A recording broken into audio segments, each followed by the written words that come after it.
Nah, lalu ada additionalnya AI tools for VA. Nah, kalau AI tools for VA ada ChatGPT dan Gemini. Gemini ini yang punyanya Google atau Bard kalau dulu. Sebenarnya ini kayak, cuma kalau misalnya biasanya kalau aku gitu ya, apalagi kalau aku bergerak di sosial media VA, aku butuh ide gitu kan, butuh ide kayak jadi teman curhat aja sih si ChatGPT dan Gemininya. Jadi kalau aku pengen, curhat atau cari ide gitu kan, jadi aku akan ke mereka gitu untuk, kasih bantu aku ide, kayak gitu. Lalu kalau Otter AI sama Meeting AI ini dia meeting notes.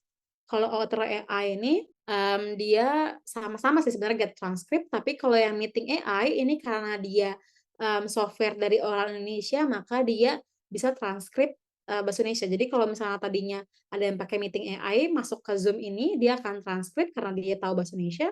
Jadi dia akan transkrip dan itu akan nanti setelah Zoom ini selesai, dia akan buat transkrip, buat summary dari meeting-nya dan itu bisa diakses di akunnya teman-teman.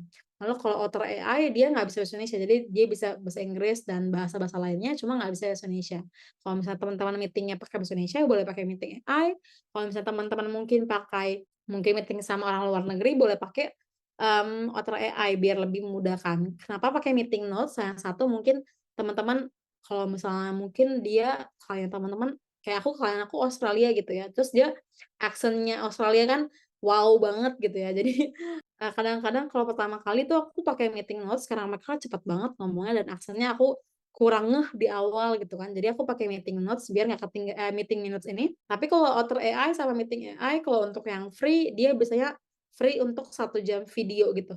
Jadi 1 jam, video. Jadi misalnya kayak teman-teman tinggal, apa namanya, copy link Zoom-nya atau copy link Google Meeting-nya langsung deh di-paste di situ nanti ketika kalian, Zoom-nya dimulai dia akan masuk langsung ke Zoom-nya itu, kayak gitu. Itu untuk yang AI ini tambahan aja sih. Jadi kalau misalnya teman-teman mau pakai oke, kalau teman-teman nggak mau pakai juga nggak apa-apa.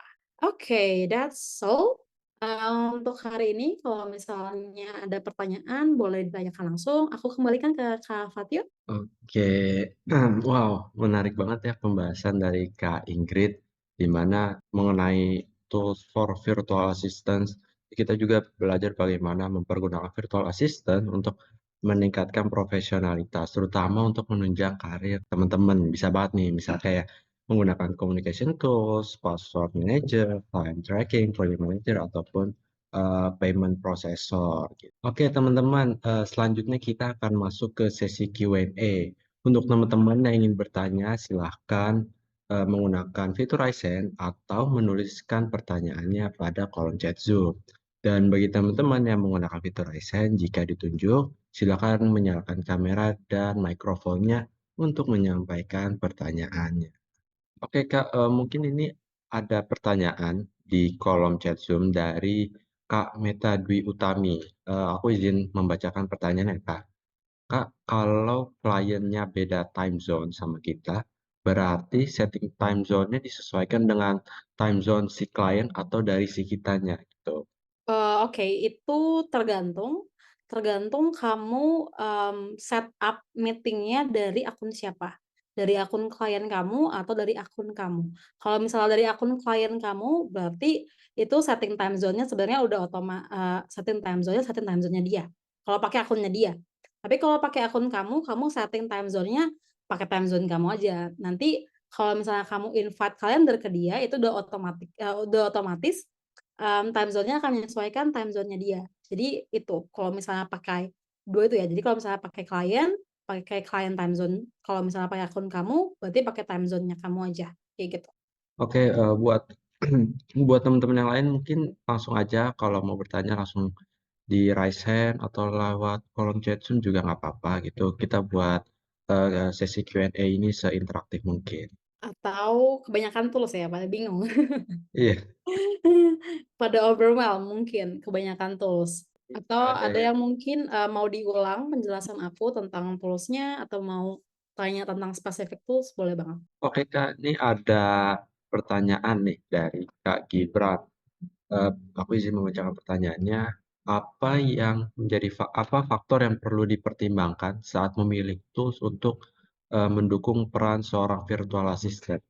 Oke, yang pertama kalau teman-teman masih, beginner VA yang paling penting saat milih tools adalah yang itu adalah niche kalian. Jadi let's say, niche administrative VA sama social media VA itu tools yang dipilih akan berbeda. Gitu. Let's say sosial media VA mungkin akan pilih Canva dan CapCut. Tapi administratif VA nggak perlu itu kan, nggak perlu Canva dan CapCut karena dia nggak ngurusin untuk mungkin desain posting atau mungkin edit video. Jadi yang paling pertama adalah tentang niche gitu. Apakah tools ini akan membantu niche kamu atau enggak? Kalau misalnya nggak ngebantu ya ngapain gitu. Tapi kalau misalnya teman-teman mau iseng-iseng belajar aja ya berarti it's okay gitu. Lalu yang kedua adalah sebenarnya kalau misalnya, VA tools itu teman-teman bisa pilih atau dipilihin klien gitu ya. Jadi kalau misalnya, kliennya udah punya tools duluan kan berarti mau nggak mau kita harus belajar gitu kan. Let's say misalnya tadi kayak aku bilang, aku biasanya pakai LastPass, terus ternyata klien aku pakai Dashlane, berarti kan aku harus menyesuaikan ke mereka kan. Jadi sebenarnya itu, jadi dan tadi kalau aku recap yang satu adalah tergantung niche kalian, lalu yang kedua adalah tergantung klien kalian seperti apa, kayak gitu. Kita lanjut ke pertanyaan ketiga nih, ada dari Kak Rasya. Aku izin membacakan pertanyaannya. Izin bertanya Kak, bagaimana peran tools analisis dan pelacakan kinerja dalam membantu seseorang asisten virtual mengukur dan meningkatkan produktivitas mereka? Mungkin bisa dijawab, terima kasih. Oke, untuk tools analisis dan pelacakan kinerjanya, boleh tahu nggak tools-nya apa? Karena aku nggak tahu nih, ini maksudnya tools yang seperti apa. Jadi mungkin boleh dikonfirm dulu sama Kak Tasya, Fatio, mungkin kita boleh ke next question dulu? Oke. Oke, ini kita, ke pertanyaan dari Kak Jessica Triana. Aku izin mengucap pertanyaannya. Kak, kalau sosial media virtual assistant lebih suka bikin schedule di kalender atau di Notion? Boleh dijawab, Kak? Oke, ini juga balik lagi, kalau tools itu sebenarnya tergantung ya. Yang pertama kalau misalnya sosial media VA, satu tergantung kliennya, apakah dia lebih suka mungkin pakai Notion atau pakai kalender atau mungkin dia ada tools lain untuk, men-schedule jadwalnya, atau misalnya yang kedua adalah dia langsung scheduling pakai tools scheduler. Jadi kalau di sosial media kan ada namanya tools scheduler ya, kayak Later atau mungkin Buffer atau mungkin Meta Business, itu kan udah punya tools schedule-nya sendiri kan. Jadi kayak langsung bisa schedule posting-nya di situ. Tapi kalau misalnya untuk sosial media VA itu tergantung preferensi kamu. Kalau misalnya kamu, let's say kamu misalnya lebih suka di kalender, oke, tapi ternyata klien kamu mungkin lebih suka di Notion. Berarti kan mau nggak mau kamu harus, ikutin di Notion. Pun kalau misalnya kamu pengennya tetap di kalender, berarti kan kamu harus bikin yang namanya logika kenapa harus tetap di kalender ke klien kamu. Jadi menjelaskan ke klien kamu, "Oh, klien kayaknya lebih enak deh kita pakai kalender daripada pakai Notion, karena ini lebih memudahkan." Misalnya kayak gitu ya. Karena biasanya as long as my experience, misalnya aku pernah ngajuin tools juga, kayak awalnya scheduler tools klien aku itu pakai Planoly, tapi aku bilang, "Ini Planoly kayaknya kurang cocok sama tujuan bisnis kita nih, kayaknya lebih cocok pakai Later." Kenapa pakai Later? Aku ajuin, ini logika logika berpikirnya kayak gini kalau misalnya pakai Later, terus pro and cons-nya pakai Planoly dan pro and cons-nya pakai Later. Jadi teman-teman bisa ajuin juga gitu kan, ajuin suggested tools untuk kliennya kalian. Tapi kalau misalnya kalian misalnya kerja sendiri gitu atau misalnya belum punya klien atau mau coba-coba aja, mau coba-coba tools, sebenarnya sesuaiin aja dengan preferensinya teman-teman seperti apa, kayak gitu Kak Fatio dan Kak Jessica. Nah, ini mungkin ada pertanyaan selanjutnya dari Kak Meta Duyutami bertanya lagi nih. Kak, bisa tolong untuk penjelasan penggunaan Loom lebih detail, soalnya pernah dapat invite untuk mengirim portofolio menggunakan Loom. Boleh dijawab, Kak? Oke oke, berarti aku share my screen lagi sebentar.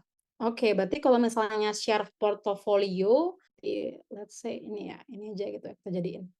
Jadi kalau misalnya kalian misalnya mau share portofolio atau mau misalnya ya sebenarnya kalau Loom itu jadi misalnya nih udah ada extension ya. Jadi teman-teman harus punya extension-nya dulu. Jadi dari Loom, teman-teman kalau misalnya pakai Chrome ini aku pakai Chrome ya. Jadi kalau Chrome ya dari Chrome-nya bisa kayak Loom extension. Nah, ini dicari kan, lalu Nah, ini aku udah kan udah aku tambahin kan ke Chrome. Nah, ini teman-teman harus tambahin ke Chrome dulu baru bisa untuk, teman-teman muncul di ini ya, jadi biar memudahkan juga. Nah, let's say teman-teman mau, tadi mau record portofolio ya, jadi let's say seperti ini.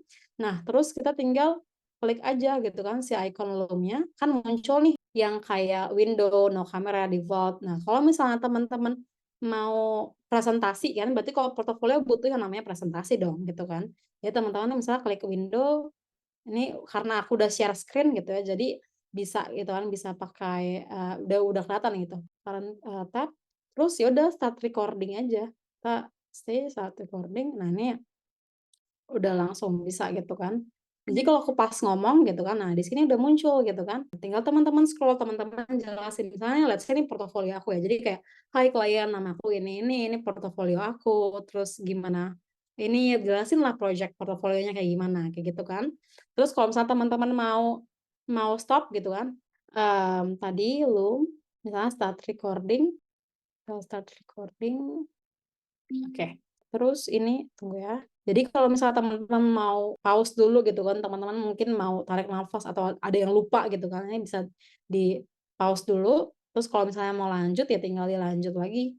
Terus misalnya teman-teman nggak suka gitu kan sama yang baru aja di-record, bisa diulang aja gitu, restart gitu. Nanti dia akan restart recording, baru mulai lagi dari awal kayak gitu. Itu untuk Loom.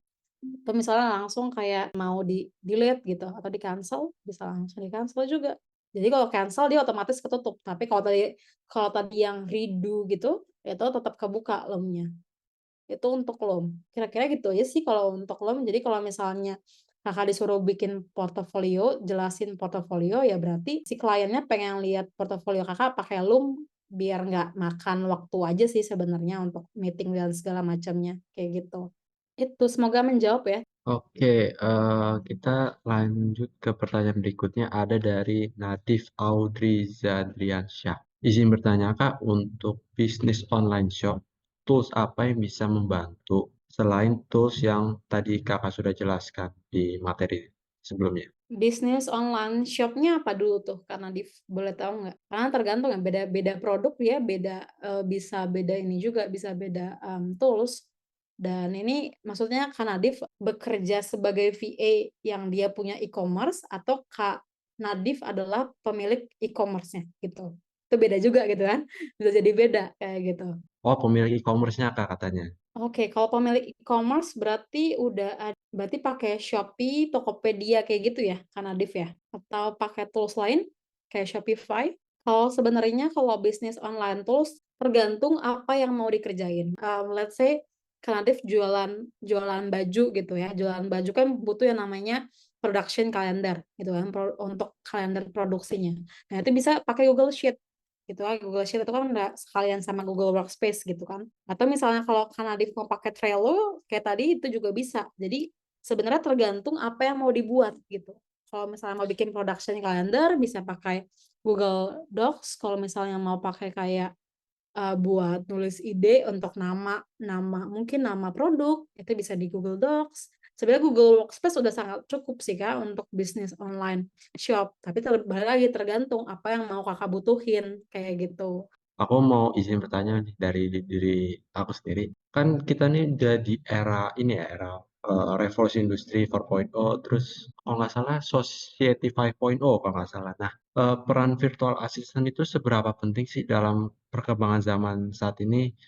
Saya kan sebagai apa ya, saya pas saya kuliah itu, saya kalau misalnya mau, mengadakan meeting ataupun mengerjakan tugas itu masih manual gitu. Misalnya kayak kita mau meeting, ngeset buat menyelesaikan sebuah tugas. Nah, itu kita tidak menggunakan Google Calendar gitu, seperti yang Kak Ingrid dijelaskan sebelumnya.